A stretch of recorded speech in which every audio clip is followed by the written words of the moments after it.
The contact came in on a mining frequency. That was the first thing. Not a combat channel. Not an encrypted military band. A mining frequency. The kind you use when you are planning to cut stone, not fight a war. The kind that says, plainly, to anyone listening, we expect no resistance here. We expect rocks. I was stationed on Kethavar Reach, a forward detection platform riding a slow elliptical orbit at the system's outer marker, where the deep space sensor net runs 3 overlapping grids, and the coffee is always burned.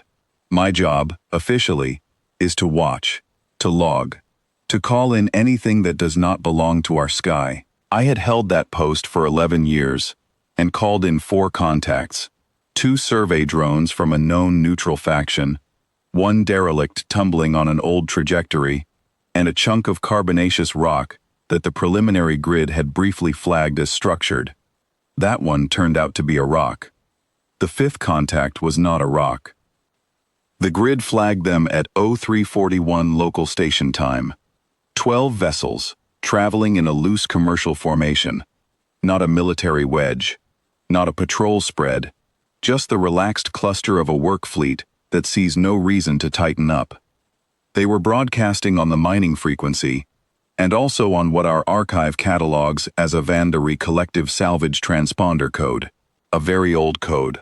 Our records gave it an origin date 45,000 years prior, give or take a millennium, which put its first transmission roughly in the era our historians call the abandonment period, the long, cold stretch of time when several off-world factions had decided humanity was not worth the administrative effort. The Vandhari Collective had been among the most vocal about that conclusion. In the fragmentary records we had from the period, their assessment of Earth's technological standing had been thorough and, by their lights, damning. Primitive tooling, no off-world reach, no gravitational engineering, no coherent energy infrastructure. They had written it down in what passed for their official logs. Not a resource, not a threat, not a concern. They had left, as so many did, assuming the question of Earth was closed. I sat in my chair and watched 12 ships drift toward us on a mining frequency, and I thought, 45,000 years is a long time to hold an opinion. I ran the standard identification sequence, logged the transponder codes, and opened a channel. Protocol requires it. Even for contacts like this, you open a channel, you identify your post, you request the visiting party's purpose and authorization. You do not fire first. You never fire first. Not because we lack the capacity, but because the record matters. When this is over, the record will show we asked, and they answered, and whatever happened next, we gave them the chance to know where they were. They answered on the 3rd hail, which told me their communications team was not monitoring their own channels closely. Another salvage crew habit. You do not monitor carefully when you expect silence. The voice that came through was flat, professional, and entirely unworried. It identified the fleet as Vandhari Collective Reclamation Unit 7, operating under a standing retrieval charter for derelict infrastructure and unclaimed mineral stock in what their charter listed as the Vandhari Peripheral Zones. Earth, apparently, was still on their charts as a peripheral zone, a dead one. They had a retrieval list. I will give them this. It was detailed. They named the orbital positions where their ancestors had left automated survey relays 45,000 years ago. They named the estimated mineral yield of the northern mountain chains and the deep ocean floor deposits. They referenced a previous extraction operation, small scale, pre-abandonment, and noted the coordinates of what they believed were unprocessed ruins of early human surface structures, which they planned to process for refined metals. Efficient, they said. They would be efficient about it. I listened to all of it. I did not interrupt. When they finished, there was a brief silence on the channel, and then the fleet commander asked, in the manner of someone who considers the question a formality, whether there was any registered claim on the assets in question. I told him there was. He asked by whom. I told him. There was a longer silence then. I watched his fleet's formation on my grid.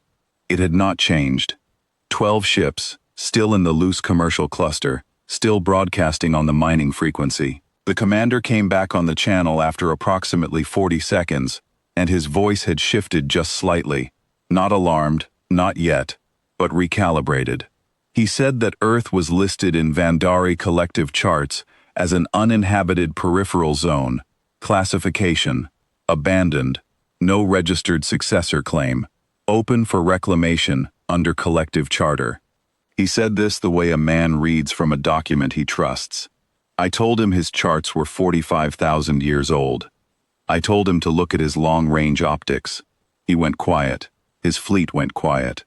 I imagined them at their scopes in those seconds, adjusting magnification, looking past the system's outer markers toward the third planet, and finding it.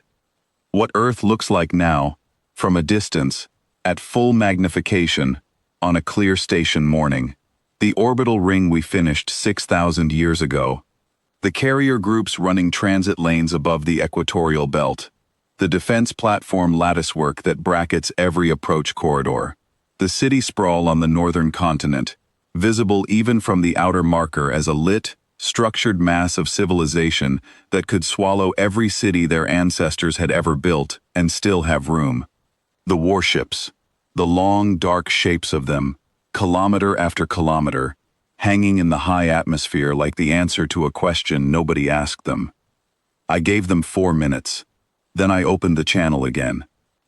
I told the fleet commander that his retrieval charter, his survey records, and his reclamation list were the property of a collective that had looked at a young, rough species 45,000 years ago and decided we were not worth the paperwork. I told him that Earth had spent the 45,000 years since filing its own paperwork. I told him that every approach corridor within 17 light minutes of this system had been a registered kill box under Standing Order Kethavar Null for the last 12,000 years, that his fleet had crossed the outer marker 19 minutes ago, and that the Standing Order had been quietly active since the moment they crossed it.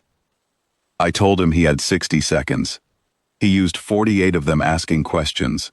Were we serious? What were our terms? Could we discuss the charter? Did we understand the legal framework of the Vandhari reclamation protocols? I let him talk. The clock ran.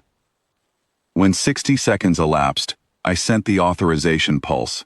It is a single compressed signal, 7 characters, and it goes to the Kethavar Null battery, 48 rail emplacements, distributed across 3 platform clusters that had been sitting in cold readiness since the standing order was encoded. The targeting solution had been updated continuously from the moment the fleet crossed the outer marker. There is no delay between authorization and resolution. There is no dramatic pause, no rising sound, no visible light at this range.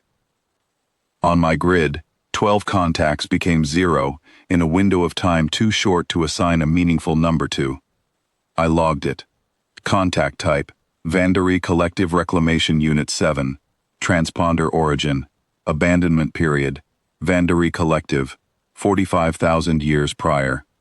Purpose of visit, mineral salvage and infrastructure retrieval of a world they had categorized as abandoned.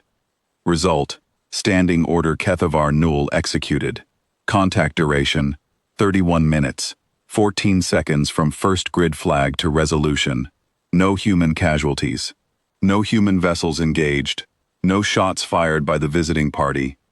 I filed the contact report, flagged it for the regional archive, and sent the standard notification to the Kethavar Null battery crews, a brief well done, as protocol asks. They would already be resetting the targeting array for the next contact, whenever it came. That is what they do. That is what we all do. I poured the burned coffee out, started a fresh pot, and returned to my watch. 45,000 years ago, a Vandhari assessment officer had sat down with a set of instruments and a clean sheet of record paper and written down what he saw. A rough little species on a wet rock, no off-world reach, no gravitational engineering, no coherent energy infrastructure, not a resource, not a threat, not a concern. And he had been right. In that moment, we were all of those things. We were exactly what he saw. What he did not write down, what no one wrote down, because no one thought to, was what we might do with the time. That is always the part they forget. The time. Earth did not forget it. We counted every year. We built through every decade, every century, every millennium, in the long patience of a people who had been told, clearly and officially, that we did not matter, and we had decided, quietly, collectively, over the long haul of 45,000 years, that we would have something to say about that. The coffee finished. I poured a cup, sat back in my chair, and looked out at the dark. 12 ships had come 45,000 years to collect our scrap. I filed the report. I returned to the watch. That is all it was.